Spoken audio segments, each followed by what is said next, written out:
तो जब से बोरुतो के अंदर में नारुतो ने कुरामा खोया है और सास्के ने अपने रिनेगान को खोया है, दोनों काफी वीक हो चुके हैं। इसकी वजह से वो अब स्ट्रॉन्गेस्ट कैरेक्टर की लिस्ट में भी नहीं आते हैं। लेकिन कभी न कभी तो तुम्हारे दिमाग में ये सवाल जरूर उठा होगा कि नारुतो और सास्के में से जो है सबसे ज्यादा पावर्स को लूज किया है, या फिर अगर उन दोनों के बीच में अगर बैटल होती है कौन जीतेगा। इस चीज को जानने से पहले जो है हमें ये देखना होगा कि नारुतो और सास्के के अंदर में से क्या क्या पावर जो है चली गई है। तो सबसे पहले अगर हम बात करें सास्के की, तो सास्के के पास जो पावर लेवल है उसमें ज्यादा कुछ चेंजेस नहीं हुए हैं, क्योंकि उसके पास सिर्फ एक रिनेगान थी जिसका इस्तेमाल वो मोस्टली जो स्पेस टाइम में ट्रैवल करने के लिए किया करता था, या फिर अपने प्लेसेस को किसी से स्विच करने के लिए। के अलावा जो है उसका 6 पाथ का चक्र चला गया, जिसकी वजह से उसके पास जो चक्र रिजर्व में थोड़ी सी कमी आई है। और वहीं अगर हम दूसरी साइड देखें नारुतो को, तो नारुतो के पावर लेवल में बहुत ज्यादा ही कमी आई है, क्योंकि नारुतो के पास में जो है लार्ज स्केल के अटैक्स में जितने भी पावर अप से उसमें कुरामा का पावर जो है इंक्लूड होता था। लेकिन अब जब नारुतो के पास में कुरामा नहीं रहा तो उसके चक्र रिजर्व में थोड़ी सी कमी आई है, जहाँ पे उसके पास जो उस कुरामा की हीलिंग पावर थी वो भी जो उसके पास नहीं रही। और उसकी 6 पाथ के चक्र के साथ साथ उसका जो 6 पाथ का जो सेज मोड था वो भी अब जा चुका है। और उसकी जो ट्रूथ सीकिंग ऑफ को समन करने की पावर थी और उसके अलावा जो उड़ने की पावर थी उसकी, जो नारुतो को 4th ग्रेड निंजा वार में मिली थी, वो भी अब उसके पास में नहीं रही। तो अगर नारुतो और सास्के के बीच में जो बैटल होता है तो उसमें कौन जीतेगा, ये चीजें जो सिचुएशन पे डिपेंड करती है। लेकिन उससे पहले हम ये देखते हैं कि दोनों के पास में क्या क्या चीजें है जो उन्हें बैटल में एडवांटेज दिलाएंगी। तो अगर सबसे पहले हम बात करें सास्के की, तो उसके पास में उसका जो है इटर्नल मांक्यू शारिंगन है, जिसकी वजह से वो एक परफेक्ट सुसानो को कंट्रोल कर सकता है। उसके अलावा अमातरासु फ्लेम्स को मैनिपुलेट कर सकता है और अपने हिसाब से उस पर जो है फाइट कर सकता है।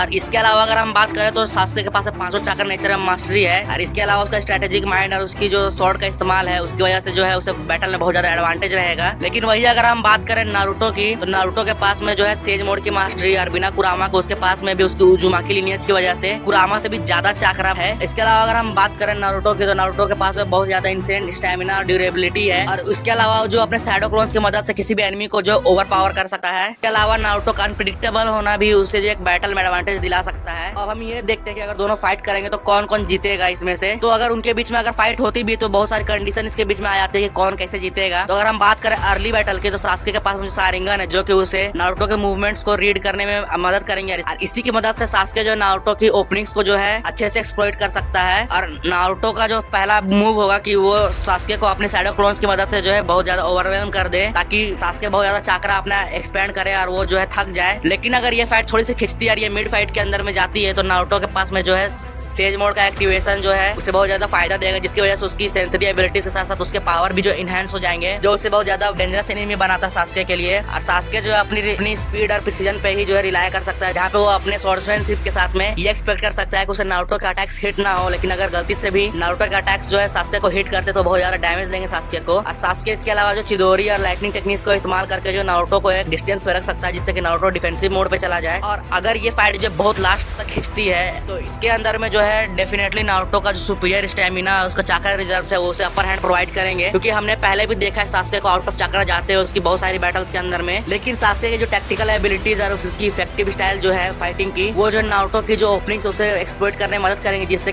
कि सास्के भी जो है जीत सकता है। तो अगर हम देखें ओवरऑल आउटकम की, तो नारुतो की विनिंग कंडीशंस ये है कि अगर नारुतो जो है सक्सेसफुली अपने सेज मोड को यूज करता है और अगर सास्के के चक्र रिजर्व्स को आउटलास्ट कर देता है, तो अपनी रॉ स्टेमिना और पावर की मदद से जो है नारुतो जीत सकता है इस बैटल के अंदर में। और अगर सास्के की विनिंग कंडीशन की देखें, तो अगर उसके जो नारुतो के ओपनिंग्स को जो है अच्छे से अगर एक्सप्लॉइट करके अपने मोमेंटम की मदद से अगर फाइट को जल्दी एंड कर पाता है अपने चिदोरी और अपने कटाना की मदद से, तो इसके अंदर जो है सास्के को एडवांटेज मिलेगा, जिससे वो जीत सकता है। लेकिन फिर भी अगर ऑल ओवर देखा जाए तो नारुतो के पास में यहाँ पे थोड़ा सा एडवांटेज है अपनी स्टेमिना और सेज मोड की वजह से। वहीं पे सास्के के पास में जो है उसकी प्रिसीजन, उसकी शारिंगन और उसकी स्ट्रेटेजिक थिंकिंग है जो उसे जो एडवांटेज देगी। और इस फाइट का विनर जो है उस सिचुएशन पर डिपेंड करेगा कि दोनों में से कौन जो है किस सिचुएशन पे लड़ रहा है।